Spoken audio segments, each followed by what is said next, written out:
Merci, Monsieur le Président, Mesdames et Messieurs les ministres. Ma question s'adresse au ministre de l'Agriculture. La semaine dernière, Santé publique France et l'ANSES ont annoncé le lancement d'une vaste étude pour évaluer l'exposition aux pesticides des riverains d'exploitations viticoles. Les enjeux de santé sont une priorité pour notre agriculture. La filière viticole étant la plus utilisatrice des pesticides, Pestiriv colle donc aux objectifs de la santé publique. Mais que va apporter cette étude? En effet, ce n'est pas la première. En juin dernier, l'INSERM a communiqué de nouvelles données qui viennent confirmer ce que l'on sait déjà. La présomption forte d'un lien entre l'exposition professionnelle aux pesticides et à 6 pathologies graves. On connaît aussi l'impact des perturbateurs endocriniens. La question cruciale est donc celle de l'après. Que ferons-nous de ces chiffres qui vont jeter l'opprobre uniquement sur les agriculteurs? Comment demain l'ANSES, juge et partie, car elle autorise la mise en marché des produits, va-t-elle diffuser des éléments à charge? Ma question est double. Cette étude est-elle lancée uniquement en France ou dans d'autres pays européens viticoles? Comment allez-vous anticiper l'annonce de ces résultats qui vont, une fois encore, placer les paysans au banc des accusés, alors même qu'ils ne font qu'utiliser des produits homologués et autorisés? Et alors que la filière viticole, depuis des années, s'inscrit dans des démarches durables avec différents labels, bio-vin bien sûr, mais aussi haute valeur environnementale, Terravitis, vignerons engagés, Déméter, etc.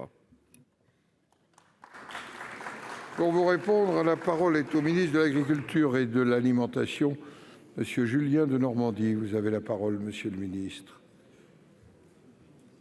Merci beaucoup, Monsieur le Président, Mesdames et Messieurs les sénateurs, Monsieur le sénateur Henri Cabanel. Cette étude, l'étude que vous mentionnez, elle a débuté en 2018. Elle est arrivée dans sa phase de déploiement et elle va durer 3 ans. Les résultats sont attendus donc pour 2024. Et cette étude, comme toute étude scientifique, elle se doit d'être objective, neutre et rigoureuse. Et je le dis parce que d'aucune manière que ce soit, cette étude ne doit être là pour jeter l'opprobre, reprenant ainsi vos propos, sur une profession. Et j'y suis extrêmement attentif, pour 2 principales raisons. La première, c'est que ce serait terriblement injuste. Les produits qui sont utilisés aujourd'hui par les viticulteurs ou par les agriculteurs, ces produits, mesdames et messieurs les sénateurs, ils sont d'abord validés par l'EFSA, c'est-à-dire l'agence européenne, et ensuite autorisés sur la mise sur le marché par l'ANSES. Et donc, ce sont des produits qui sont autorisés par les autorités sanitaires. Et il faut le dire, parfois certains l'oublient.